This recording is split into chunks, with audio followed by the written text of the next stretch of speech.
ભાવનગર શહેરમાં centre for Indian trade union એટલે કે સીટુ દ્વારા આંગણવાડી આશા વર્કર અને ફેસિલેટર બહેનોના સમયસર પગાર અને વેતન વધારાની માંગને પગલે એક રેલીનું આયોજન કરવામાં આવ્યું હતું। ભાવનગર શહેરના મોતીબાગ ટાઉન હોલથી ઘોઘાગેટ ચોક સુધી સીટુના નેજા હેઠળ મોટી સંખ્યામાં આશા વર્કર બહેનો રેલીમાં જોડાઈ હતી।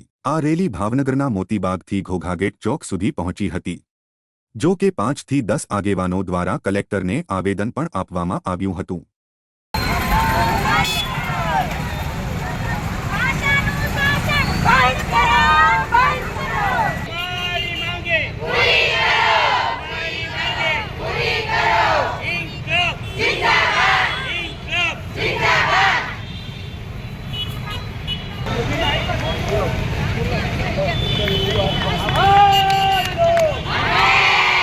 અરુણ મહેતા સીઆઈટી ગુજરાત રાજ્ય મહામંત્રી અને ગુજરાત આશા હેલ્થ વર્કર યુનિયન અને આશા યુનિયનનો ગુજરાતનો પ્રમુખ। 2018 પછી કેન્દ્ર સરકારે આશા વર્કર, ફેસિલેટર, આંગણવાડી વર્કર, ફિક્સ પગારદાર કે શ્રમજીવીઓના વેતનમાં કોઈ જ વધારો 2018 પછી કરેલ નથી। આટલો લાંબો સમય વીત્યા છતાં બજારમાં મોંઘવારી એટલી બધી વધી, જીવન જીવવું મુશ્કેલ બન્યું છે। ત્યારે માગણીઓને લઈને લોકસભાની ચૂંટણી પહેલાં કમસે કમ 50 વાર અને ચૂંટણી પછી પણ રજૂઆતો કરી છે। 24મી જૂને નિર્મલાબેન સીતારામન કે જે કેન્દ્રના નાણામંત્રી છે એની પાસે સીટુ સહિતના યુનિયનો દ્વારા રજૂઆતો કરી છે, પરંતુ આટલા લાંબા સમય પછી પોઝિટિવ રિપ્લાય મળેલ નથી।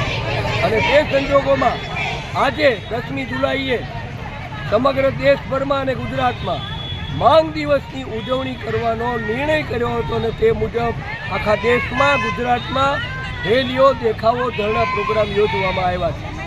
સરકારને ચેતવણી આપીએ છીએ, આજે આવેદનપત્રો પણ બધા જ અપાશે, પરંતુ ચેતવણી આપીએ છીએ કે જો અમારું પરિણામ ન મળ્યું, અમારી માગણી ન સ્વીકારવામાં આવી, અરે કમસે કમ કાંઈ ન કરો તો આશા વર્કર, ફેસિલેટર જે કામ કરે છે એનો વળતર મહિનાની 1 થી 10 તારીખ સુધીમાં તો ચૂકવો। આંગણવાડી વર્કરના બિલો જે ચૂકવાતા જ નથી 6 મહિના સુધી, તે નિયમિત ચૂકવાય એટલું તો તાત્કાલિક હુકમ કરો। મારું નામ રેખાબેન લશ્કરી છે અને આશા વર્કર તરીકે ફરજ બજાવું છું। અમારી જે માંગણીઓ છે એને સરકાર સ્વીકાર કરી અને આવતી 24 જુલાઈના જે બજેટ છે એમાં અમારી માંગ છે કે અમારું જે વેતન છે એમાં વધારો થાય અને કેન્દ્ર સરકાર વધુને વધુ અમારી માંગ સ્વીકારે અને તેના માટે અમે આજે આવેદનપત્ર દેવામાં આવે છે દરેક જિલ્લામાં, તાલુકામાં। એટલે અમારી માંગ સ્વીકારે એવી નમ્ર અપીલ છે।